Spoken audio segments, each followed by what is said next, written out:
श्री जगन्नाथ महाप्रभु के भक्त श्री सदन कसाई की कहानी। सदन कसाई कसाई कुल में जन्मे थे। सदन जी का दिन भर एक ही काम था, मांस तोलना, मांस बेचना। दिन भर सदन कसाई यही किया करते थे। एक बार की बात है, वह एक रास्ते से जा रहे थे तो उन्हें रास्ते में एक गोल पत्थर पर नज़र पड़ी। वह गोल पत्थर सदन कसाई को काफ़ी आकर्षित कर गई और वह उस पत्थर को उठाकर अपने घर में ले आए और उसे अपने दुकान पर ले गए और उस पत्थर से वह मांस तौलकर बेचा करते थे। वह ऐसा प्रतिदिन किया करते थे। सदन कसाई को यह पता नहीं थी कि वह एक पत्थर नहीं बल्कि एक शालिग्राम पत्थर है। सदन कसाई भजन कीर्तन करते हुए मांस तौलने और बेचने का कार्य किया करते थे। एक बार एक महात्मा वहाँ से गुजर रहे थे तो उन्होंने देखा कि ये तो शालिग्राम जी हैं। वह तभी बोलते हैं, अरे तुम ये क्या कर रहे हो? तुम बहुत बड़ा पाप कर रहे हो। ये तो साक्षात शालिग्राम जी हैं। यह सुनते ही सदन जी ने कहा, महाराज मुझसे गलती हो गई, मुझे तो पहचान ही नहीं कि यह क्या है। मैंने तो सोचा यह एक सामान्य पत्थर है। महात्मा ने कहा, लाओ लाओ इन्हें मुझे दो।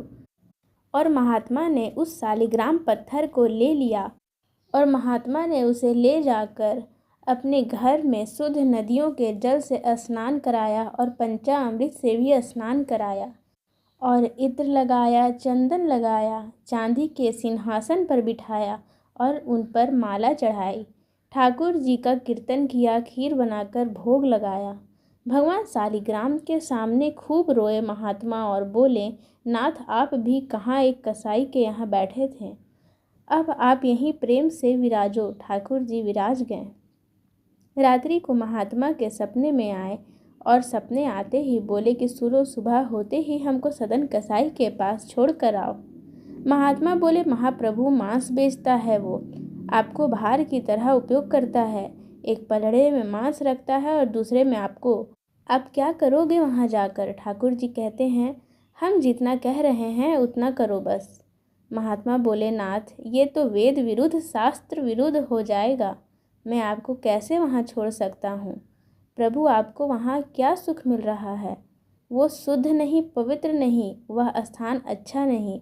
मांस विक्रय करने वाला व्यक्ति महापापी व्यक्ति होता है। वहाँ जाकर आप क्या करोगे? यह सुनते ही ठाकुर जी बोले, कहीं पे मुझे स्नान करने में सुख मिलता है तो कहीं पर मुझे सिंहासन में बैठने से सुख मिलता है, कहीं पर भोजन करने से सुख मिलता है। वैसे ही सदन कसाई के यहाँ मुझे लुढ़कने में सुख मिलता है। जब वह तराजू से तौलता है तो हम इधर उधर लुढ़कते हैं, हमें उसमें बहुत आनंद आता है। हमें तुम वहाँ छोड़ कर आओ। उसके पास ही जब सदन कसाई मांस तौलते वक्त अश्रुपात करते हुए कीर्तन गाता है तब मुझे उसमें बहुत सुख मिलता है, इसलिए तुम मुझे उसके पास छोड़कर आओ। सदन कसाई के पास महात्मा वापस आ गए और आकर शालिग्राम भगवान को सदन को देने लगे। तब सदन बोले, महात्मा आप यहाँ क्यों आए हैं और आप यहाँ पर शालिग्राम महाराज को क्यों लाए हैं? यह तो बहुत गंदा स्नान है।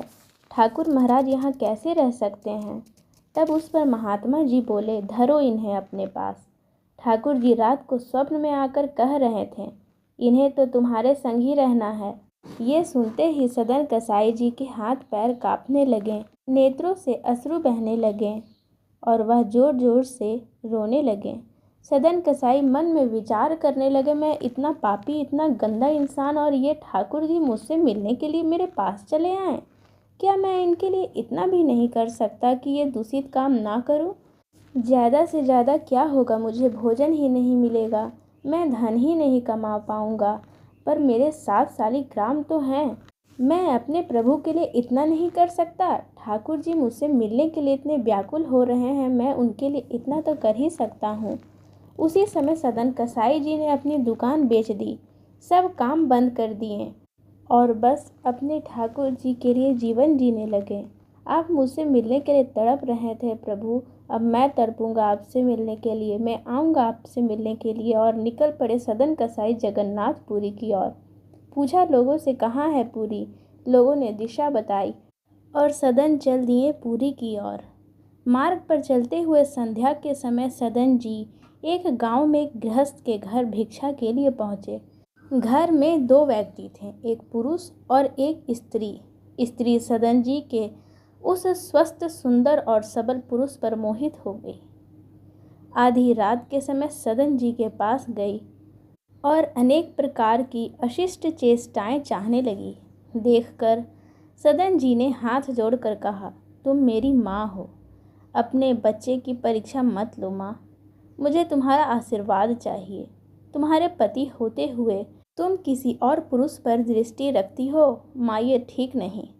यह सुनते ही उस महिला को समझ आ गया कि उसके पति के डर से ये संत उसकी बात नहीं मानेगा। वह अपने पति के पास तलवार लेकर गई और सो रहे अपने पति के सिर को काटकर उसकी हत्या कर डाली। और फिर सदन जी के पास जाकर बोली, प्यारे, अब तुम्हें डरने की आवश्यकता नहीं है, मैंने अपने पति के सिर को काट दिया है, अब तुम मेरी बात मानो। सदन डर से कांप उठे और कहने लगे, दुष्ट औरत, तूने अपनी वासना के लिए अपने पति को मार डाला। दुष्ट औरत, तू यह कैसे कर सकती है? तू मेरे लिए माँ समान है।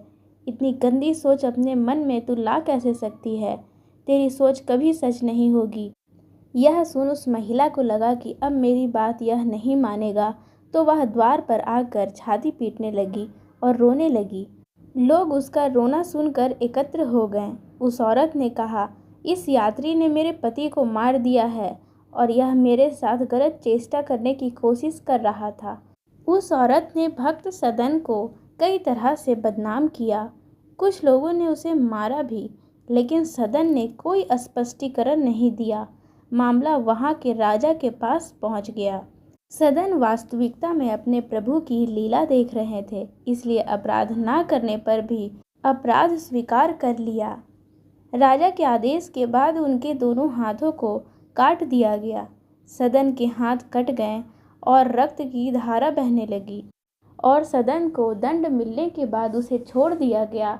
उसे मृत्यु की सज़ा नहीं दी गई क्योंकि वह एक संत था। इतना होने के बाद भी सदन के मन में भगवान के प्रति कोई भी रोष नहीं आया। सदन ने प्रभु की कृपा समझकर इसे भी स्वीकार किया। भगवान के सच्चे भक्त इस तरह के दुख को भी अपने स्वामी की दया मानते हैं। भगवान के नाम का कीर्तन करते हुए सदन जगन्नाथपुरी की ओर बढ़ गए।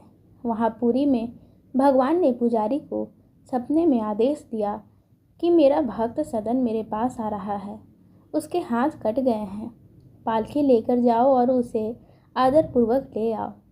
पुजारी पालकी लेकर जाता है और आग्रहपूर्वक भक्त सदन को अपने साथ उस पालकी में बैठा कर ले आता है। सदन ने जैसे ही श्री जगन्नाथ जी को दंडवत करने के लिए भुजाएं उठाई तो उनके दोनों हाथ पूर्वतः ठीक हो गए। सदन ने भगवान की असीम कृपा का अनुभव किया। वह भगवत प्रेम में पूरी तरह से लीन हो गए। बहुत समय तक वह भगवान के गुणों की प्रशंसा करते करते, उनके नाम का कीर्तन करते करते और उनके ध्यान में मग्न हो गए। फिर उन्होंने पुरुषोत्तम क्षेत्र में निवास किया और अंत में श्री जगन्नाथ जी के चरणों में अपने शरीर को त्याग दिया और वे परम धाम पहुँच गए।